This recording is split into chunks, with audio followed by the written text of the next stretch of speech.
SDM Jyoti Maurya पर एक बहुत ही अच्छा गीत लिखे हैं प्रहलाद जी। नाग बाबा म्यूजिक से अभी रिलीज हुआ है, आप सुनिए। और इस बेवफा के बारे में क्या बोलते हैं कमेंट करके ज़रूर बोलिएगा कि जो पैसे के लिए अपने संस्कार अपनी इज्जत को नीलाम कर दिया। सुनिए गाना क्या कहता है। गौआ से कर जाला के तोरा पढ़ैलियो, एह दिन देखे खातिर एसडीएम बनैलियो।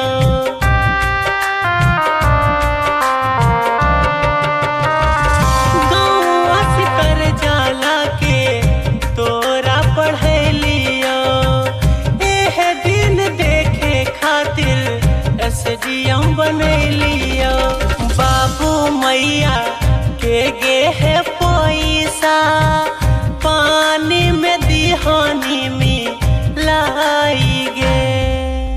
जोगे जोगे जोगे दिल करानी हमरा के दिहानी भूलाई गे।